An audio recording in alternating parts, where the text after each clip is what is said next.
week's question of the week comes from one of my students who said, every time I roll with this other student, every time I spar with them, I lose. I don't even come close to catching this training partner.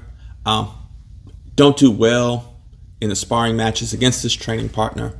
And despite my best efforts, I'm not able to close the gap. And every time I just spar with this person, they dispatch me, and I'm not able to defeat them in training. And so the person wanted to know what my thoughts were on how to overcome this obstacle. And my thoughts of it is, whoever that training partner is, I'll give them a big hug and thank them. And you say, well, thank them? What do you mean? Thank them for being an obstacle that is setting the bar for you. That this is an obstacle that you're just not able to overcome. That's going to keep you going to the drawing board, keep you training, motivating you to go so you can one day overcome this obstacle. Man, thank that training partner, because those are the best training partners. Because yes, you learn with the training partners that, you can easily dispatch and tap. Yes, you learn a lot from the training partners that are about 50-50 with you, and like sometimes they catch you, sometimes you catch them.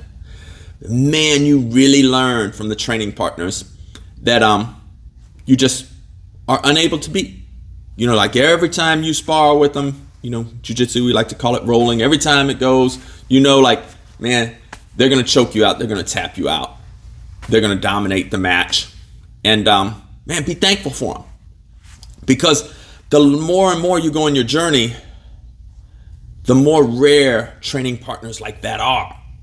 And I remember years ago, Kyle Terra talked about he wished he trained at a gym at the black, because he had said this while he was a black belt, multi-time world champion, that he wished he trained at a gym that he was getting tapped out a couple times a day. But, his skill level had got to the point where it's like that became more and more rare.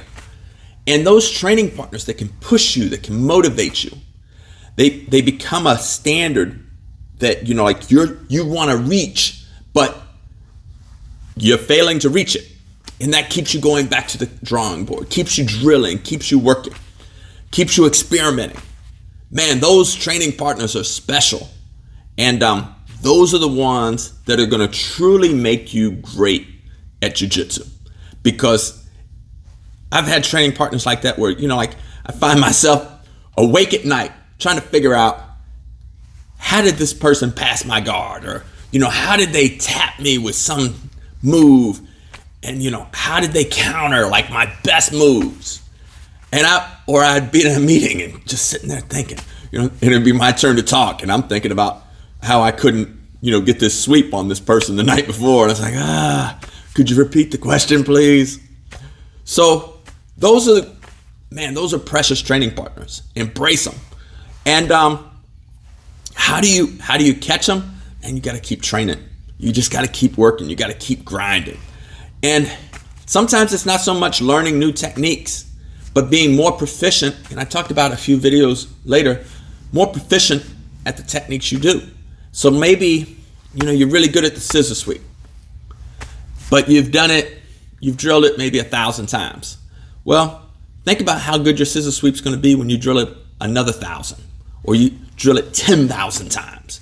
Like, keep working on these techniques. Keep drilling them, and eventually if you keep working hard, especially if you're outworking them, eventually you're going to catch them, and that's going to be a great feeling.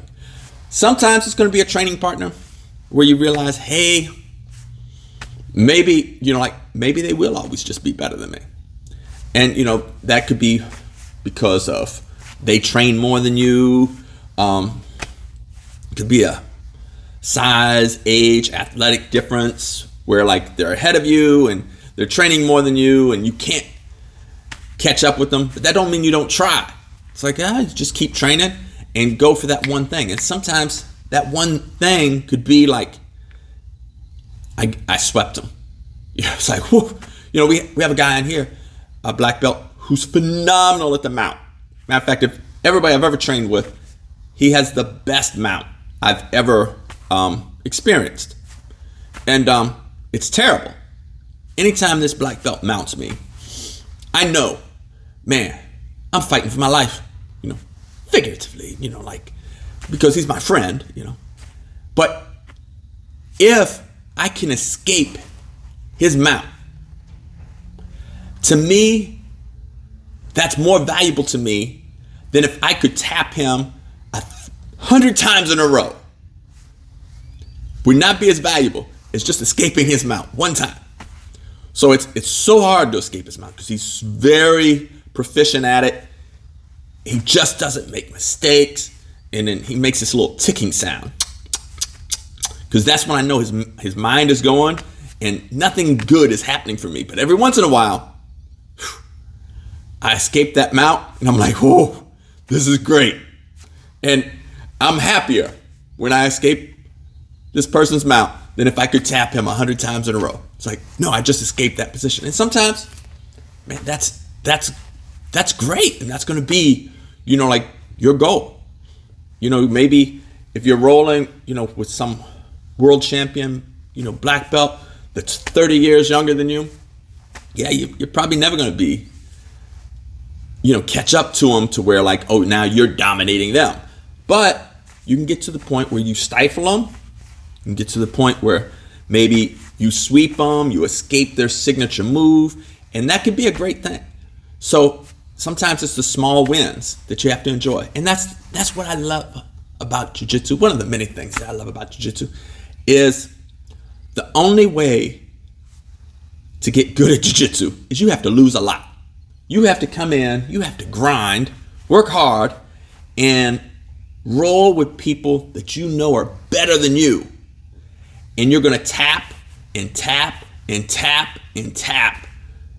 And then one day, you're going to find yourself, you're the one that's tapping them. And you're going to make great improvement. But it's such a humbling martial art. It's such a humbling endeavor because it's a grind. You're working hard. The techniques are complicated in some cases. You're trying to remember them. And then remembering them when you're tired and you're about ready to get submitted. And it's like, how do I get out of this? Okay, it's in my Rolodex of moves, but have I drilled it enough to make this work?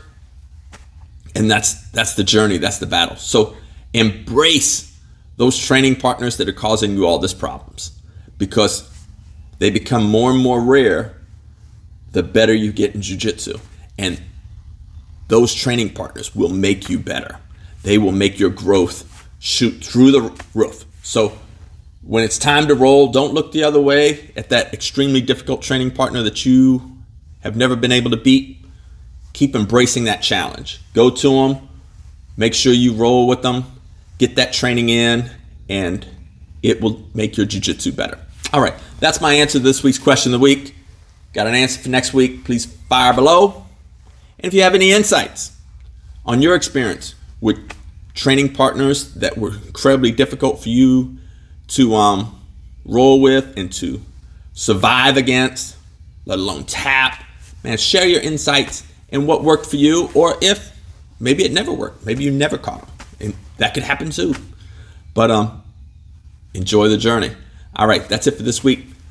Look forward to hearing your questions and talking to you guys next week. Ciao.